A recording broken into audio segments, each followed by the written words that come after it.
bien, chers amis, nous sommes ravis ce matin de nous tenir à nouveau devant vous et de tenir donc ce partage de la leçon donc de cette semaine que nous avons parcouru durant toute cette semaine, mais que nous faisons donc un résumé donc ce matin par rapport donc à cette magnifique leçon, donc cette 12e leçon qui s'intitule donc un message qui mérite d'être partagé. Eh bien, c'est avec une grande joie que nous vous souhaitons un excellent sabbat. Voilà, bon sabbat à toutes, bon sabbat à tous. Bienvenue sur les ondes de la radio La Voix de l'Espérance et bienvenue aussi donc sur bien les plateaux, donc ces deux plateaux de YouTube et de Facebook du Centre Média Adventiste. Bien, nous voulons aussi souhaiter une cordiale bienvenue à nos deux pasteurs. Celui qui est le plus loin d'abord, pasteur Didier Yorana Paiti Pepe Mhana Tapati, Marurut Tapapar Amai. Hey, Yora, Marurut fa Tito Monhini Amai no te fan hor atatato. Voilà, merci pasteur Didier d'être là et merci aussi pasteur Gilles d'être là ce matin, ce sabbat matin. Donc bienvenue à toi sur notre plateau du partage de la parole de Dieu. Yorana, Choti, très bon sabbat à vous, ainsi qu'à toutes les auditeurs et auditrices qui nous suivent. Yorana, pasteur Didier également de Ta'a, ainsi que le corps pastoral, la mission, le personnel. Et très bon sabbat à chacun d'entre nous. Voilà, merci beaucoup. Et donc, merci aussi à nos techniciens qui sont là. Alors, à vrai dire, maintenant, nous n'avons qu'un seul technicien maintenant. On a réagencé donc notre fonctionnement, mais tous les techniciens sont derrière pour avoir installé, pour avoir mis en place, mis en œuvre. Et aujourd'hui, donc, merci Seigneur pour ces compétences. Eh bien, nous sommes sabbat matin et nous vous rappelons que c'est un enregistrement, ce n'est pas un direct, et nous voulons louer le Seigneur pour ce moyen qu'il nous donne donc de pouvoir suivre sa parole. N'oubliez pas, donc, tous les sabbats, toute la semaine, en fait, de lundi à sabbat, nous avons donc notre direct et notre enregistrement, donc, de 10h à 11h. Voilà, c'est assez facile à retenir. Voilà, donc, merci infiniment d'être là. Eh bien, avant d'ouvrir la parole de Dieu, j'aimerais demander à notre pasteur Gilles de bien vouloir nous unir dans la prière. Merci. Nous prions. Éternel, Dieu Tout-Puissant, merci pour ce beau sabbat que tu nous donnes. Merci pour ce matin, pour cette heure d'étude de ta parole. Sois notre moniteur d'école du sabbat. Enseigne-nous et bénis toute l'équipe qui est là, Georges, pasteur Didier et tous ceux et celles qui nous suivent. Au nom de Jésus, nous te prions. Amen. Amen. Bien, avant d'ouvrir donc notre leçon de cette semaine, donc le titre, un message qui vaut la peine d'être partagé, d'être traité, d'être partagé, eh bien, j'aimerais qu'on puisse faire un petit rappel, les pasteurs, de notre leçon de la semaine dernière qui portait sur les petits groupes. Merci beaucoup les pasteurs. Merheg mo pro I whahitihi I troar au te he petumanai uia I huara. No te hua ia tatatou o parau e whahitira, te parau e au I parau hia. I nā e ua I te hia mai te mō papa e atu I papa e hia mai nā peteroma, e tēro atu tu tā putarupu ho e ata I rā parau. Te parau rā hoa e no tau I rā mai o ietu, te uira arhei e no tātou I te mahana, e nā hia re tātou I roto I tērā waiti e ai ana. Trapa e te te ho e haapoto rānu I hone tēne parau rei no te he petomane. Ok, merci, pasteur Didier. Donc, pasteur Gilles, dans cette histoire, en tous les cas, du salut, le Seigneur a révélé donc ce qui était nécessaire à chaque époque et à chaque tribu, donc en tous les cas la tribu d'Israël, et tout ce qui était nécessaire donc pour son salut, eh bien le Seigneur a révélé cela progressivement. Donc, est-ce que tu peux nous parler de cette révélation progressive? Comment elle s'appelle, cette révélation progressive, s'il te plaît? Merci beaucoup, pasteur Gilles.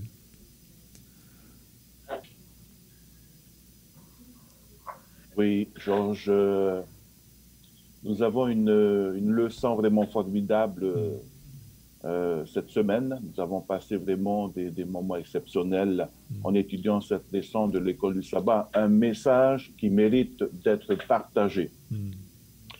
Et c'est vrai que Pierre, dans ses épîtres, a mentionné cette expression, la vérité présente ou bien la vérité progressive.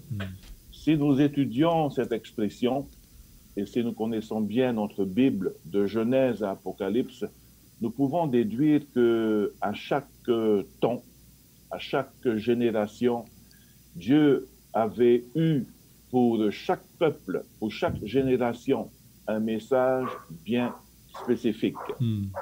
Si je prends comme exemple le message de Noé par rapport au déluge dans la Genèse, à partir de Genèse chapitre 6, eh bien, à cette époque-là, Dieu avait vraiment un message à partager à ce peuple, dans Genèse. Vous voyez qu'à chaque époque, Dieu avait vraiment une vérité à partager. Et nous voyons que lorsqu'on dit la vérité présente, c'est que chaque époque, il y avait une vérité vraiment essentielle, une vérité importante à partager au peuple de cette époque, de toute génération, par rapport au contexte. Et toujours par rapport à la vie éternelle, à cette position que l'homme devrait avoir, cette décision qui adorer, parce que l'adoration est un thème vraiment universel qui existe jusqu'à présent. Alors lorsqu'on dit la vérité présente ou la vérité progressive, c'est que pour chaque époque, il y avait un message à partager. Aujourd'hui, nous vivons dans les derniers jours, nous vivons au temps de la fin, et Dieu lance encore un appel au monde entier. Et c'est un dernier appel qui se trouve dans notre texte à mémoriser dans Apocalypse chapitre 14, verset 6, verset 6, verset 7, verset 8, verset 9. Nous appelons cette section le message des 3 anges.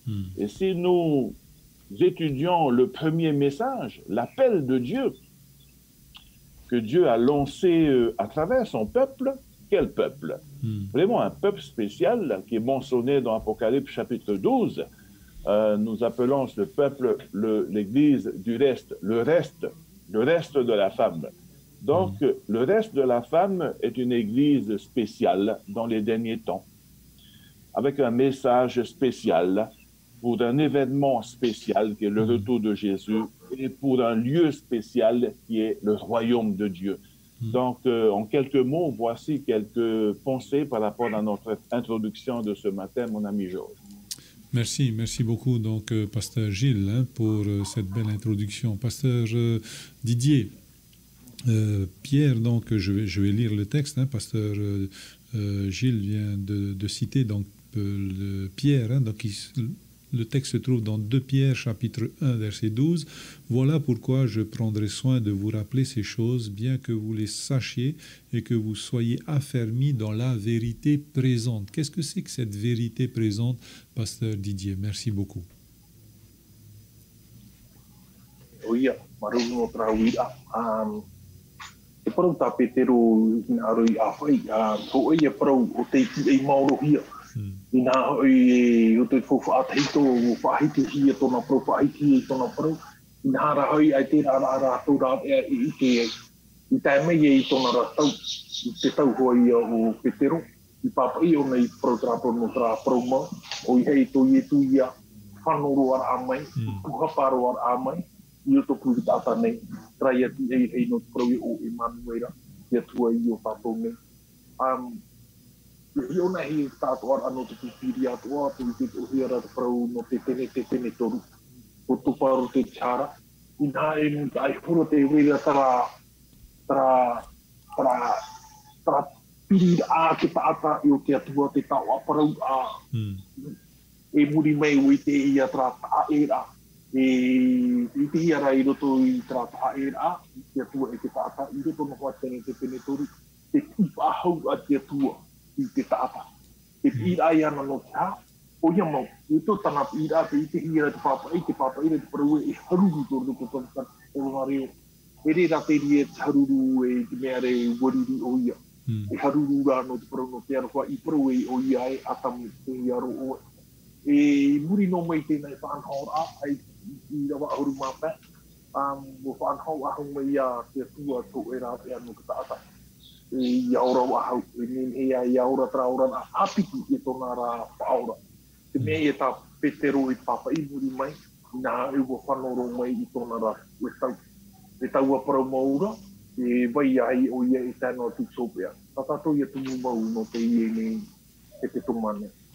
Merci, merci beaucoup donc de nous avoir éclairé sur cette vérité présente qui est progressive, hein, donc qui répond donc aux besoins du peuple de Dieu à une époque donnée. Hein. Donc peut-être que les pasteurs pourront nous donner des exemples tout à l'heure. Mais voilà, cette vérité présente, donc nous devons la proclamer. Alors il me semble, pasteur Gilles, que cette proclamation de la vérité, enfin du retour de Jésus, est quelque peu entravée par les mesures de distanciation. Voilà, comment aujourd'hui vivre cette vérité présente, mais aussi la partager. Comment partager cette vérité présente au travers de cette crise sanitaire? Merci beaucoup, pasteur Gilles. Effectivement, Georges, nous vivons vraiment dans les derniers temps, le temps de la fin. Et parfois, le contexte d'aujourd'hui, par exemple, en Polynésie française, avec cette pandémique, le Covid-19, il nous est pratiquement interdit de se rassembler, d'organiser des grands rassemblements spirituels, mais rien n'empêche de le faire, de transmettre cette vérité présente malgré la situation, à travers les médias, par exemple, la radio, les réseaux sociaux, la télévision. Et je pense que l'œuvre de Dieu n'arrêtera jamais. Il y aura toujours un moyen pour transmettre, pour proclamer, pour prêcher cette vérité présente par rapport au retour de Jésus. Lorsque nous lisons dans l'évangile de Matthieu, Marc, Luc, Jean, prenons Matthieu par exemple, chapitre 24, Jésus a listé toute une liste de signes, par rapport à sa venue. Hein? C'est vrai qu'il n'a pas donné l'heure, il n'a pas donné le jour, mais il a donné des signes pour que nous puissions être constamment en alerte par rapport à son retour. Cette pandémie fait partie des signes des temps. Vous voyez, sans ouvrir notre bouche peut-être, mais la situation actuelle nous enseigne que le retour de Jésus, elle est imminente. Oui, il y a plusieurs façons, il y a plusieurs manières de le faire, de proclamer cette vérité présente, mais avec cette pandémie, rien n'empêche d'évangéliser, rien n'empêche de témoigner, rien n'empêche de crier haut et fort que Jésus revient très bientôt. Merci beaucoup, donc, pasteur Gilles, hein, pour ta réponse. Pasteur Didier, aujourd'hui, nous sommes en restriction, en tous les cas. Les hôpitaux, c'est un peu compliqué d'aller visiter les malades, nos malades. Donc, comment cette vérité présente nous puissions la vivre dans ce partage, en tous les cas, de l'Évangile? Comment le faire? Est-ce que nous avons des moyens à notre disposition? Ta'oe wira ati no te mea rai I te wharere ahau te whare mai te ore mo ka o tia a no te ie mai hei o ia me ta ore me tua silo wai e whahiti ia nā i te wahai o i e tūho te whahiti tera para wai e hare o na ti nora O ia o teimi haran a kia tua, te tene toru i rua hu mai tu i rawa uro ngā kura i rawa. Te naura pe kia tua te paru ia atamu e nā i wo whāt o e tata kahini. Ia inoru o te whenua e ia au. So te heipa i rawa hia, mo inoru o te whenua. Te ura ara e te hoa na te hare te meita i rā. Pe imi a te poro tita i tana rā, e no tā meita i rā te mau mea toa. Te pāpa i rā e te ona e hape. Nā hoi e, o i te rahi e te ao, me nā rato i e. Bien, pasteur Didier a des soucis de connexion, donc nous allons continuer avec pasteur Gilles. Hein? Bien, pasteur Gilles, nous avons notre texte de base qui se trouve dans Apocalypse chapitre 14, versets 6 et 7. Je vais le lire. Hein? Donc, je vis un autre ange qui volait au milieu du ciel. Il avait une bonne nouvelle éternelle à annoncer aux habitants de la terre, à toute nation, à toute tribu, à toute langue et à tout peuple.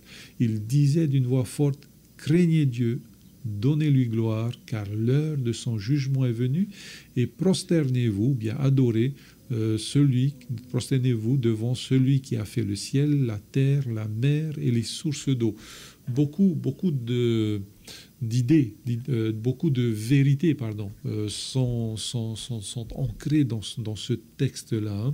Donc voilà, nous parlons d'adorateurs, nous parlons aussi de ce message qui va aller dans tous les peuples, tous les royaumes. Hein. Donc, pasteur, quels sont les enjeux qui sont dans ce texte-là aujourd'hui, s'il te plaît? Merci beaucoup. Alors, Georges, c'est vraiment un texte formidable que nous avons cette semaine. Apocalypse chapitre 14, à partir du verset 6, verset 7, et ainsi de suite. Alors, pour mieux comprendre ce verset, nous devons comprendre le contexte. Le contexte qui se trouve au chapitre 13. Le chapitre 13 nous parle d'une trinité entre Satan, la première bête et la deuxième bête. Et cette union forcera les habitants de la terre à s'opposer à Dieu. Et dans le chapitre 14, nous voyons que Dieu va faire appel également à ses habitants du monde entier de revenir vers lui, de ne pas suivre cette soi-disant trinité, parce que Dieu a sa trinité, Satan également a sa trinité. Et à travers un peuple spécial qui se trouve au chapitre 12, Apocalypse chapitre 12, Dieu a choisi un peuple spécial qu'on appelle le reste de la femme, le reste de l'Église, un peuple fidèle à Dieu, qui gardent les commandements de Dieu et qui ont la foi en Jésus. Eh bien, Dieu va choisir ce peuple pour proclamer cette vérité présente, ce message qu'on appelle le message des trois anges qui se trouve dans Apocalypse chapitre 14 à partir du verset 6 que vous avez lu. Le premier message nous dit bien ceci: je vis un autre ange. Donc, ange, ici, il faut pas oublier que le livre de l'Apocalypse est un livre prophétique, hein, symbolique. Oui, et ange, ici, représente le messager, un messager. Et ce messager, si nous restons fidèles au contexte de l'Apocalypse chapitre 12 et 13, le messager, en fait compte, c'est le reste. C'est l'Église du reste. Et on dit ici, je vis un autre ange qui volait au milieu du ciel. Et je pense que cela va répondre peut-être à ta première question. Comment allons-nous proclamer l'Évangile avec la pandémie qui existe actuellement? Il est dit ici, un ange qui volait au milieu du ciel. Et cela, nous pouvons l'interpréter ainsi. On parle beaucoup des médias aujourd'hui. On parle beaucoup de cette nouvelle technologie aujourd'hui. On parle beaucoup d'Internet aujourd'hui. Donc, les médias a toute sa part dans la proclamation de l'Évangile dans les derniers temps, dans les derniers jours. Et nous vivons dans les derniers jours aujourd'hui. le fait de diffuser à travers l'Internet, le fait de diffuser le message des trois anges à travers la radio peut-être, les réseaux sociaux, la télévision. Donc voilà la vérité présente aujourd'hui. Ce que les médias aujourd'hui est en train de jouer un rôle très très important dans le partage de cette vérité présente. Ensuite, il est dit ici, il avait une bonne nouvelle, l'évangile éternel a annoncé aux habitants de la terre et à toutes les nations, tribus, langues et peuples. Il disait d'une voix forte, craignez Dieu et donnez-lui gloire, car l'heure de son jugement est venue. Et prosternez devant celui qui a fait le ciel, la terre, la mer et les sources d'eau. Donc, Georges, le message du premier ange consiste à faire appel aux habitants. Ces habitants qui n'ont pas encore pris position peut-être, ou bien qui ont pris position pour s'opposer à Dieu, bien Dieu les appelle à revenir vers lui, à le craindre, à lui donner gloire. Pourquoi? Parce que l'heure de son jugement est venue. Et prosternez-vous devant celui qui a fait le ciel, la terre, la mer et les sources d'eau. Je ne sais pas, Georges, si vous avez remarqué quelque chose. La dernière partie de ce verset, prosternez-vous devant celui qui a fait le ciel, la terre, la mer et les sources d'eau. C'est une partie du roc qui a été découpée des 10 commandements, plus précisément le 4e commandement, et Jean l'a placé dans ce message. Et donc, si vous voyez, si vous lisez Exode chapitre 20, verset 11, on retrouve les mêmes idées. C'est une partie d'Exode chapitre 20, verset 11 que Jean a découpé et il a placé dans le message, le dernier appel au monde entier dans les derniers temps. Ça veut dire quoi? Ça veut dire que cet appel de Jean, ou plutôt cet appel du premier ange au monde entier, c'est de quoi? C'est d'adorer Dieu dans le contexte du 4e commandement, dans le contexte du sabbat. Pourquoi le sabbat? Parce que le sabbat nous rappelle quoi? Nous rappelle que c'est Dieu qui nous a créés, tout d'abord. Deuxièmement, que c'est Dieu qui nous sauve. Donc, il y a 2 choses à retenir par rapport au sabbat. Le sabbat, lorsque dans Exode chapitre 20, verset 11, nous dit « Souviens-tu du 7e jour, le sabbat ». Le sabbat, premièrement, nous aide à nous rappeler que nous venons de Dieu, c'est Dieu qui nous a créés et c'est Dieu qui nous sauve. Aujourd'hui, le diable essaie de contrecarrer cette vérité. Aujourd'hui, il a soulevé, il a créé cette théorie qu'on appelle la théorie de l'évolution. Nous descendons du singe, nous venons des animaux. Voyez-vous, le diable essaie de contrecarrer, d'attaquer cette vérité présente. Mais Dieu compte sur son Église, l'Église du reste, pour proclamer haut et fort le sabbat. Mais le diable, lui, essaie également de s'opposer. Il a toujours fait ça depuis des générations, le diable s'est toujours opposé à la vérité de Dieu. Aujourd'hui, on voit cela. Dans nos écoles, on enseigne l'évolution, la théorie de l'évolution. C'est pourquoi? Pour orienter l'attention des jeunes, de nos enfants, ailleurs et non pas sur la vérité présente. Voilà, Georges, en gros, quelques mots par rapport à notre texte, le premier ange, dans Apocalypse chapitre 14, verset 6.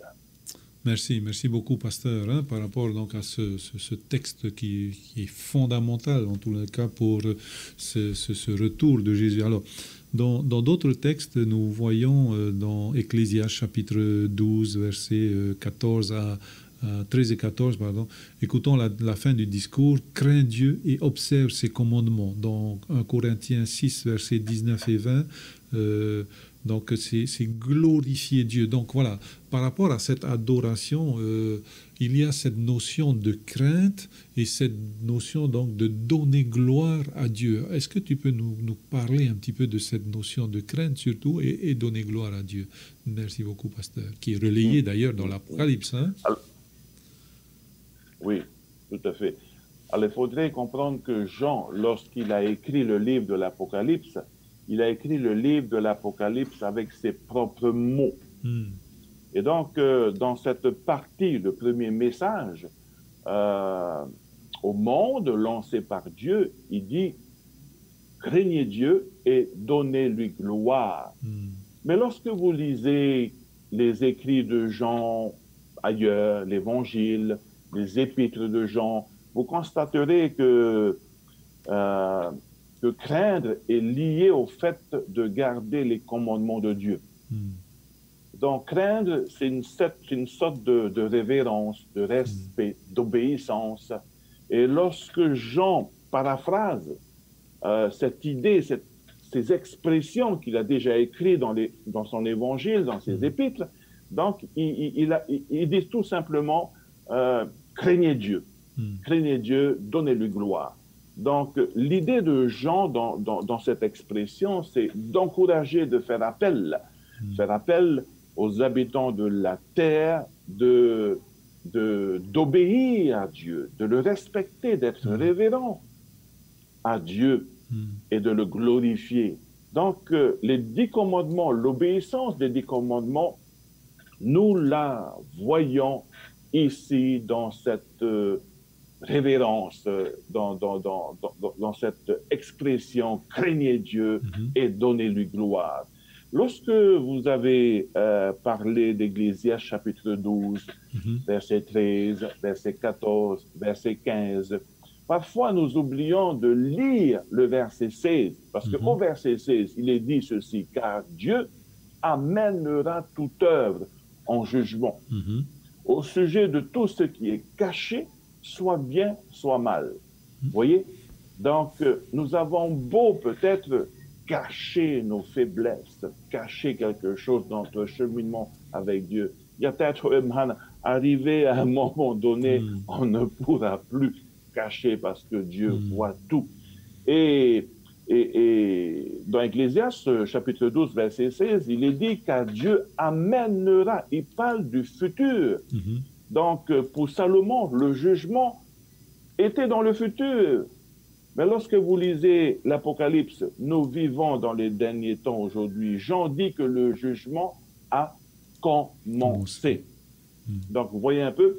Donc, c'est une vérité qu'on doit proclamer, que le jugement a commencé. Et donc, Dieu fait appel à son peuple de prendre position, de prendre une décision avant qu'il soit trop tard. Et nous jouons un grand rôle à travers les médias aujourd'hui, notre radio La Voix de l'Espérance, Hope Channel Polynésie, nos réseaux sociaux, Centre Média Adventiste. Nous avons un rôle important à jouer aujourd'hui. Les gens, les habitants, les Polynésiens doivent savoir cette vérité présente. Si nous ne le faisons pas, rappelez-vous Ésaïe, lorsque Dieu a appelé Ésaïe, lorsque Dieu dit « Qui enverrai-je » Je pense que ne soyons pas dans cette situation. Nous devons, si nous sommes des vrais disciples, nous devons haut et fort proclamer cette vérité que le jugement a commencé et d'encourager chacun d'entre nous à craindre Dieu, à obéir à ses commandements, à respecter ses commandements, à vivre ses commandements et de le glorifier. Il n'y a que 2 groupes dans le monde, Georges. Il y a le groupe qui appartient à cette union, cette trinité, Satan, la première bête qui symbolise les organisations spirituelles, la deuxième bête, cette organisation politique. Oui, il y aura cette union, et cette union est en train de se faire aujourd'hui. Et je pense que, prenons position. Qui voulons-nous adorer aujourd'hui? D'ailleurs, c'était la question, et c'est la question, ça sera toujours la question à se poser. Qui voulons-nous adorer? Les créatures ou le Créateur? Merci beaucoup, pasteur Gilles. Tu as parlé de plein de choses et tu as anticipé donc, sur ce choix que nous devons faire jour après jour. Ce n'est pas une fois que j'ai choisi d'être un disciple, eh bien j'ai choisi pour toujours. Non, chaque jour, c'est un choix que nous faisons donc d'appartenir à Dieu, de le révérer, de l'adorer. Hein, dans cette adoration, eh bien, donc, bien sûr, le jour du sabbat est important, mais cette adoration aussi en esprit et surtout en vérité. Hein, donc, on ne vient pas adorer sur les lèvres seulement, des lèvres seulement, mais du cœur. Hein. Alors, tu nous as parlé aussi, tu nous as donné un exemple de la vérité présente. Hein, donc, le jugement va venir et là, nous sommes en plein dans le jugement. Hein, donc, voilà, pour nous aujourd'hui, c'est plus un jugement qui va venir dans l'avenir. Nous sommes en plein dans ce jugement. Et nous voulons louer le Seigneur parce qu'un jugement, en fonction justement de nos choix, eh bien, soit nous condamne, soit nous libère. Voilà, hein, donc, en fonction de nos choix. Eh bien, par rapport donc à ces textes que nous avons donc dans la parole de Dieu, donc nous avons un texte aussi qui parle de faucilles, hein, donc de deux anges qui lancent leurs faucilles. Un ange donc pour la moisson de la terre, donc il moissonne la terre, et un autre donc dans le texte se trouve dans Apocalypse 14 versets 14 à 20, et un autre ange qui lance aussi sa faucille tranchante pour la vendange pour vendanger donc les grappes de la vigne de la terre. Qu'est-ce que c'est que ces deux actions-là, Pasteur Gilles? Merci beaucoup, Pasteur Gilles, pour tes explications. Alors, Georges, Jean a repris une image, une illustration qui se trouvait déjà dans l'Ancien Testament et dans le Nouveau Testament. Rappelez-vous, dans Matthieu chapitre 25, lorsque Jésus reviendra dans toute sa gloire avec ses anges. Et d'ailleurs, j'ouvre une petite parenthèse, Georges, il y a cette expression, que ça soit dans Matthieu, que ça soit dans Daniel, Marc, Luc, Jean, que ce soit dans l'Apocalypse, cette expression, Jésus reviendra sur les nuées des cieux. Vous retrouvez cette expression dans plusieurs livres de la parole de Dieu liés au retour de Jésus. Dans Daniel, par exemple, vous retrouvez cette même expression que Jésus, le Fils de l'homme, qui arrive sur les nuées des cieux. Dans Matthieu, dans Marc, Luc, Jean, dans Apocalypse, vous retrouvez encore cette expression, le Fils de l'homme venant sur les nuées des cieux. La question qui se pose, Georges, avant de fermer cette parenthèse, c'est quoi en fait ces nuées des cieux? Lorsque vous allez un peu plus dans l'étude de la parole de Dieu, vous allez conclure que les nuées des cieux que vous voyez stipulées dans ces textes, dans ces versets, dans ces chapitres, représentent les armées célestes. Donc voilà. Les anges, Jésus reviendra avec ses anges. Donc, je ferme la parenthèse. Oui, merci. Lorsque Jésus reviendra, il séparera les sauvés à droite et les perdus à gauche. Donc, oui, il s'est inspiré de cette illustration au niveau de la moisson. Aujourd'hui, la moisson est mûre. C'est une image de quelqu'un qui plante, un agriculteur. Donc, pour planter, il faut préparer le terrain, retourner la terre, enlever les mauvaises herbes, planter, semer, puis arroser, et puis arrive enfin la moisson. Donc, le retour de Jésus dans toute sa gloire est comparé à une moisson. Jésus reviendra. Il va moissonner, parce que la moisson est mûre. Nous sommes également, chers amis, nous faisons partie de ce travail-là en tant que pasteur, en tant que disciples de Jésus. Nous faisons partie de ce processus de travailler la terre, de semer, de cultiver, de récolter. Nous faisons partie, nous travaillons ensemble avec notre Père Céleste pour la moisson. Aujourd'hui, la moisson est mûre et Dieu est en train de récolter ceux qui ont pris position pour lui, la vie éternelle, et ceux qui ont refusé cet appel. Donc, nous voyons qu'il y a deux camps. nous voyons qu'il y a deux groupes et ça a toujours été comme cela. Depuis la révolte au ciel, il y a toujours eu deux groupes. Ceux qui ont été fidèles à Dieu, à sa parole, et ceux qui se sont révoltés avec Lucifer, avec Satan. Et donc, aujourd'hui, lorsqu'on parle de la moisson, il y a toujours deux groupes. Un groupe pour la vie éternelle, un groupe pour le feu éternel.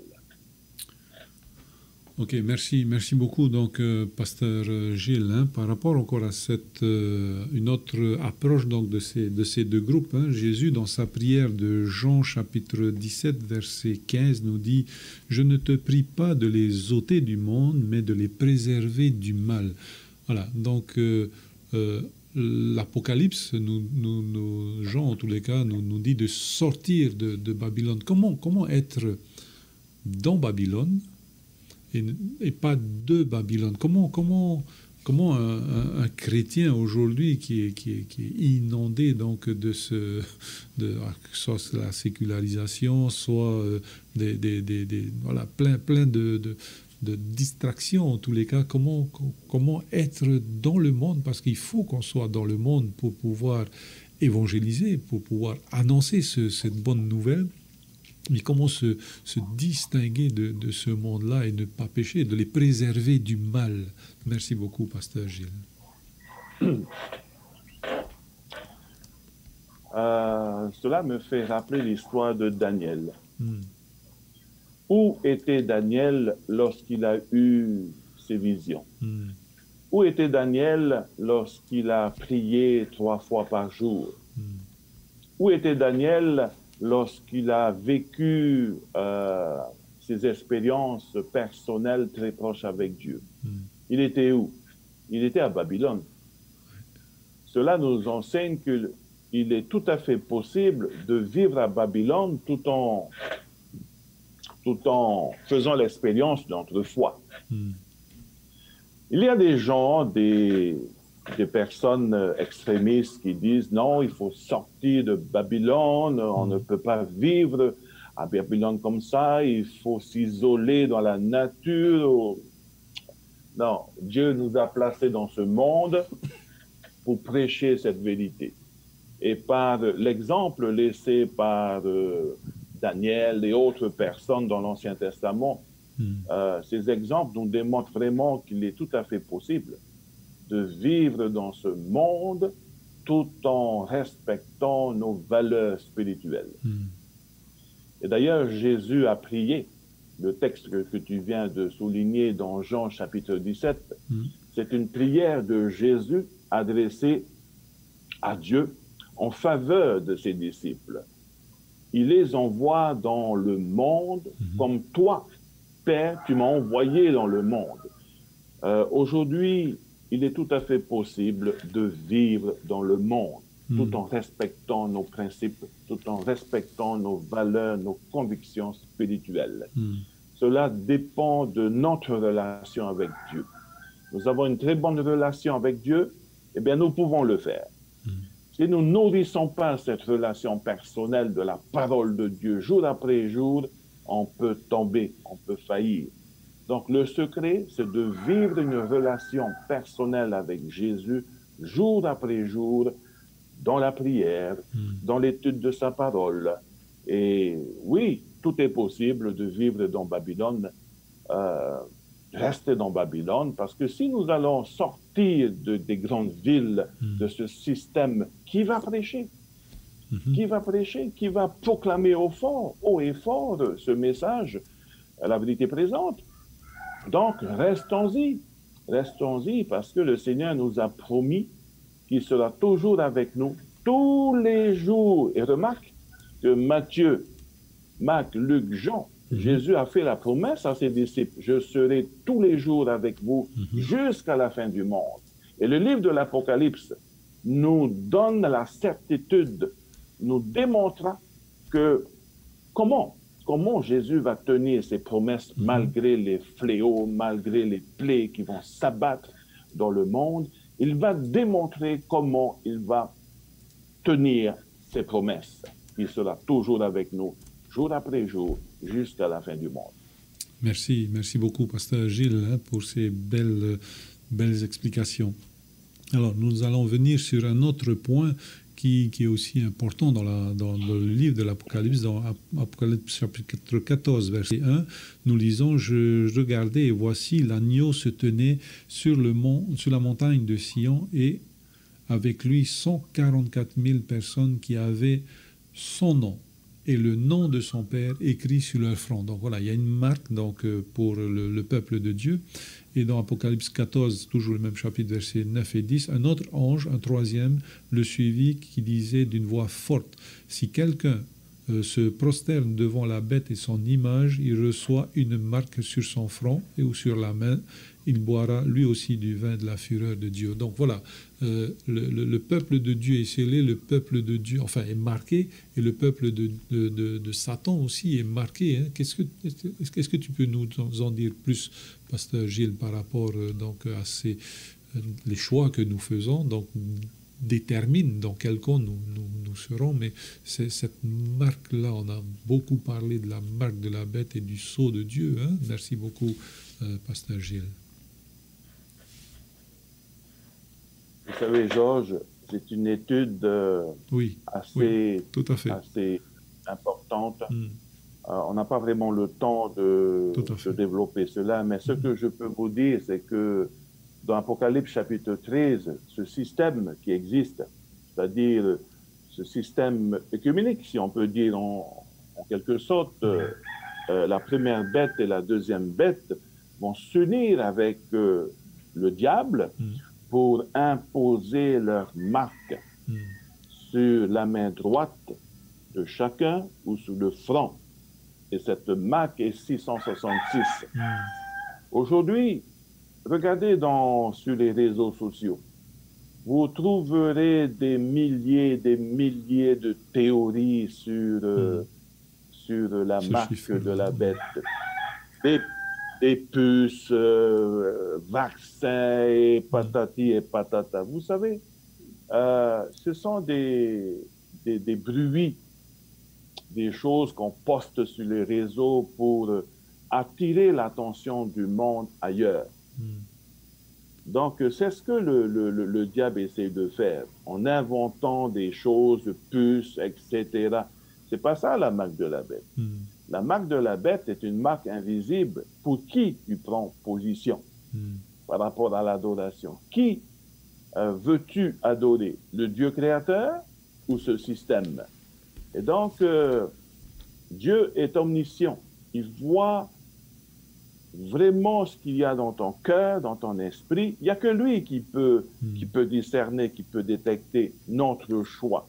Bien sûr, il y a des fruits par rapport à ton choix qui dégagent, cette décision qui dégage dans ta vie. OK, mais il n'y a que Dieu qui peut juger le fond de ta pensée. Donc, la marque de la bête, en fait, compte, c'est une prise de position. Qui veux-tu adorer? Et donc, dans cet appel de Dieu au chapitre 14, adorer celui qui a fait le ciel, la terre, la mer, cette adoration, cette prise de décision doit être prise dans le contexte du 4e commandement. Il ne faut jamais oublier ça, qui est le sabbat.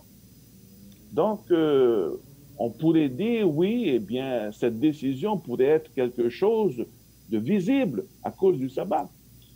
Et donc, il y a un choix à faire. Il y a un choix à faire. Adorer ce système qui a sa marque à lui, ou adorer Dieu qui a sa marque à lui, qui est le sabbat. Et voilà, nous sommes devant un choix. Beaucoup ont déjà pris position. Mais il y a encore d'autres brebis, comme dit Jésus, qui sont dehors, en dehors de ce pâturage. Et Dieu les appelle. Ce que je peux retenir, c'est que cet appel de Dieu continue constamment aujourd'hui. Et j'aimerais m'adresser à tous ceux et celles qui nous écoutent, qui nous suivent. Si vous entendez cet appel, prenez position pour Dieu. Pour Dieu. Faites-le. C'est une question de vie ou de mort. c'est un dernier appel que Dieu lance au monde entier. Après, il n'y aura plus d'appel. Merci beaucoup, pasteur Gilles. Alors, nous voyons ici que nous sommes dans deux économies différentes. L'économie donc de Satan avec tout le mal qu'il souhaite donc pour les populations, et cette économie donc du bien que Dieu veut en tous les cas pour ses enfants. Donc, nous sommes donc comment dénoncer les hérésies donc de Babylone? Et en prenant... Alors, il faut les dénoncer. La difficulté, peut-être, pasteur, serait sur la manière. Comment ne... tout en sachant que certaines personnes seront de toute façon blessées par cette vérité, comment l'apporter à nos amis? Comment l'apporter, donc, cette vérité et dénoncer l'apostasie, dénoncer les actions, les agissements de Babylone. Merci beaucoup. Alors, Georges, il est vrai que dans Apocalypse chapitre 14, verset 8, le deuxième message, il est dit ici, un second ange suivi en disant, elle est tombée, Babylone la grande, qui a abreuvé toutes les nations du vin de la fureur de son impudicité.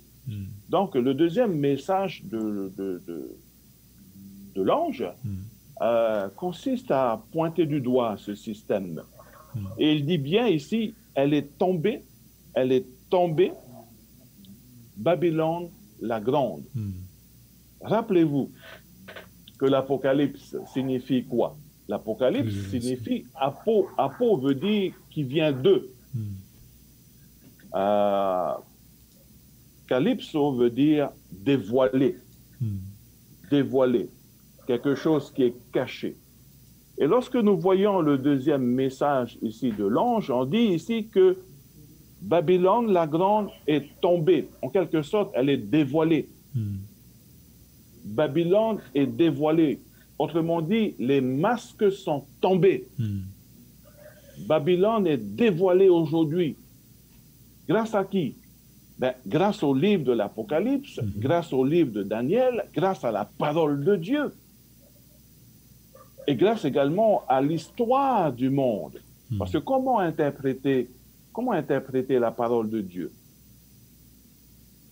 On interprète la parole de Dieu selon l'histoire du monde. Grâce à l'histoire du monde, cela nous aide à comprendre les faits, à comprendre l'histoire, à comprendre les événements, à comprendre les systèmes qui existent et qui a toujours existé jusqu'à présent. Et Babylone, c'est le nom de cette trinité. Elle est tombée, elle est démasquée, elle est dévoilée aujourd'hui. Après, par rapport à ta question, comment le dire, comment proclamer, comment prêcher, oui, avec beaucoup de tact, avec beaucoup d'amour.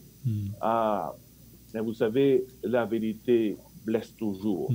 La vérité blessera toujours. Mais il faut le dire, lorsqu'on aime quelqu'un, il y a des gens qu'il faut dire avec beaucoup de tact, là. Il y a des gens où parfois il faut appuyer sur le bobo que nous avons, mais il faut laisser l'esprit quand même nous guider. Hein. On n'est pas là pour pointer du doigt qui que ce soit. On est là pour représenter Dieu. On est là pour prêcher la parole de Dieu, le message des trois anges. Et je pense que un membre d'église qui ne prêche pas le message des trois anges, eh bien, je peux le dire, que cette personne ne figure pas dans l'église du reste, parce que l'église du reste a une mission spéciale, c'est de prêcher le message des trois anges, avec tact, avec amour, avec beaucoup de respect, mais il faut le dire. Il ne faut pas se cacher, hein, parce que Babylone a été démasquée, a été dévoilée, les masques sont tombés, et tous ceux qui suivent ce système doivent comprendre, savoir dans quelle situation ces personnes se trouvent. Donc, oui, on doit le dire, on doit le faire pour que les décisions puissent se prendre avec toutes les informations que nous avons devant nous. Parce que si nous prenons que des décisions comme cela, sans avoir toutes les données, c'est un peu prendre des décisions dans l'ignorance. Donc, avant de prendre une décision, avant de prendre position vraiment pour la vie éternelle, il faut que toutes les informations possibles soient là.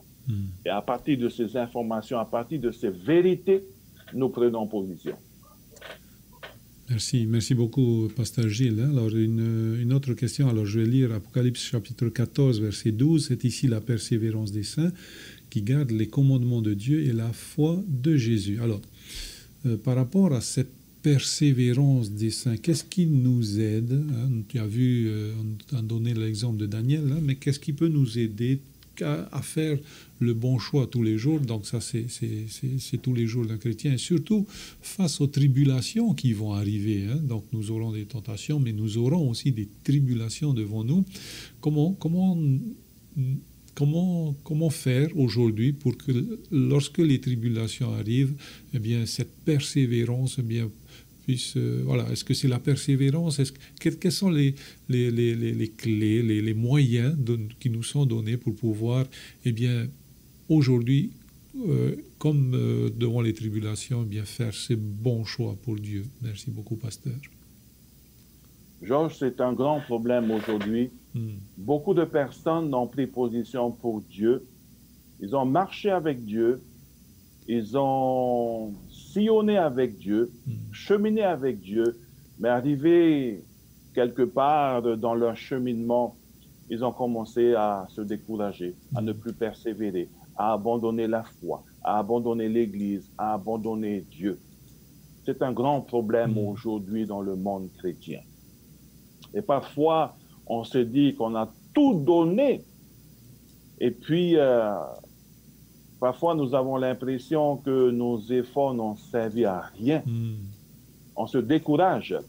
Et je pense qu'il faut faire comme Daniel, qu'il faut faire comme l'apôtre Paul. Il y a plusieurs exemples dans la parole de Dieu. Malgré les soucis, malgré les obstacles que nous rencontrons dans notre cheminement.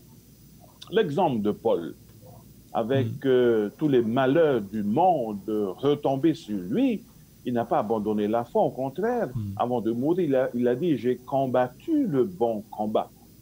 Et donc, il faudrait que nous puissions faire comme l'apôtre Paul, placer notre confiance en Dieu, en Jésus. Parce que Jésus nous a promis « Je serai avec vous tous les jours jusqu'à la fin du monde ».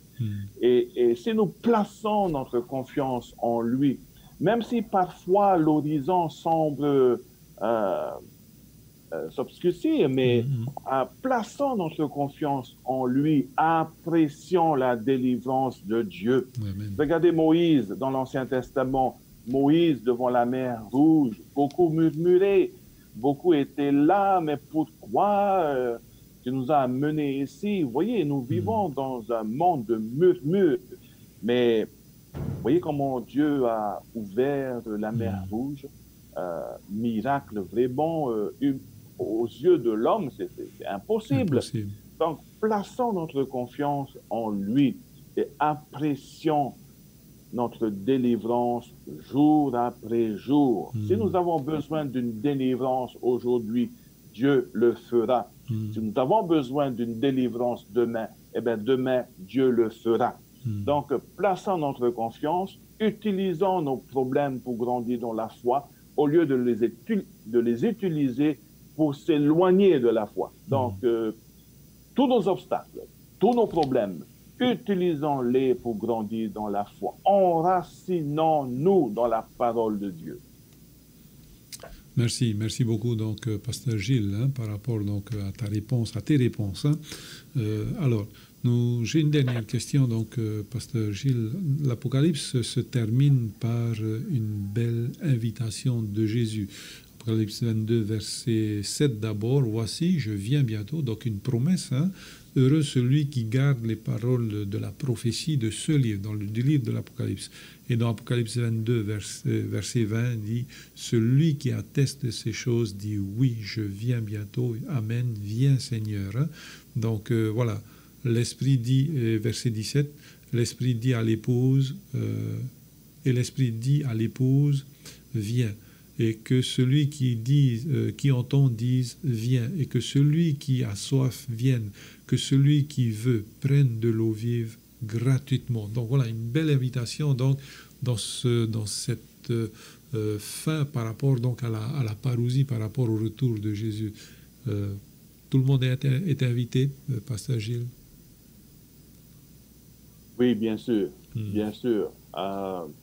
Vous savez, l'Apocalypse, nous avons vu cela, hein? Apocalypsis veut dire une révélation de Jésus. À la fois, c'est Jésus qui parle, qui transmet le message, un message le concernant. Et donc, le livre de l'Apocalypse concerne une révélation de Jésus. Apocalypse chapitre 1 commence par Jésus. Apocalypse chapitre 22, ce livre se termine par Jésus. Autrement dit, qu'est-ce que Jésus est en train de dire?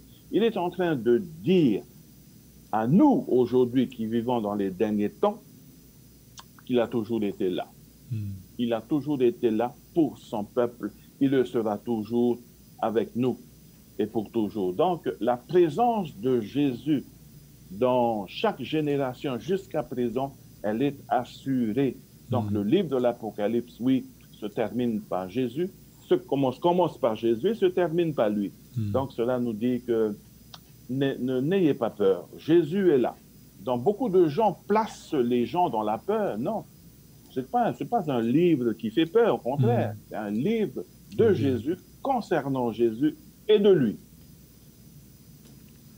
Voilà, donc merci beaucoup, Pasteur Gilles, de nous avoir menés dans ce partage de la parole de Dieu.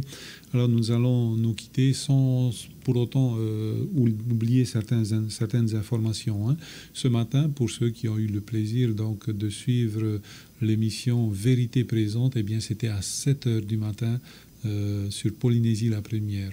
Pour ceux qui ne l'ont pas suivi, donc c'est demain. Sur TNTV, donc à partir de 7h30, et donc les confessions vont se succéder. Mais par contre, pour ceux qui ont le privilège, le plaisir donc de le faire, c'est tout de suite après, donc à 11h15, que commence donc cette émission, cette prédication, donc la vérité présente sous un nouveau format, un témoignage, la parole donc qui est partagée, et ensuite donc la prédication, et ensuite donc une chorale, là, une louange. Eh bien, n'oubliez pas ces rendez-vous-là, invitez vos amis, et si vous avez des questions, n'hésitez pas à nous questionner, nous répondrons à vos questions. Vous avez besoin d'études bibliques, nous vous donnerons donc les études bibliques pour vous éclairer quant au temps de la fin. Hein. Le sujet aussi donc de toute question que vous pourrez soulever. Hein. Donc, n'hésitez pas à le faire. Et le mardi maintenant, à partir de 13h, de 13h à 14h, nous avons une nouvelle émission que vous pouvez suivre sur nos réseaux sociaux, mais aussi sur la radio, les ondes de la radio. Et c'est Pasteur Paul qui nous délivre donc ce message. C'est vérité, non pas vérité présente, c'est minute de vérité. C'est en tahitien, et donc invitez vos amis à venir et à poser vos questions en direct ou bien sur les deux plateformes. Eh bien, c'est avec une grande joie que nous vous disons un bon sabbat encore à vous tous, et nous allons nous retrouver lundi matin à partir de 10h. Eh bien, d'ici là, prenez bien soin de vous. Concentrez-vous donc sur la parole de Dieu, sur votre préparation donc pour ce retour merveilleux et glorieux de notre Seigneur Jésus. Et c'est avec la prière de notre pasteur Gilles que nous allons nous séparer. Allez, au revoir. Nous allons prier. Éternel, notre Dieu, merci pour l'étude de ta parole à travers l'école du sabbat. Bénis ton peuple, bénis tous ceux et celles qui nous suivent, fidèles à la voix de l'espérance, fidèles à toi, à ta parole. C'est notre prière que nous voulons t'adresser en ton nom, Jésus. Amen. Amen.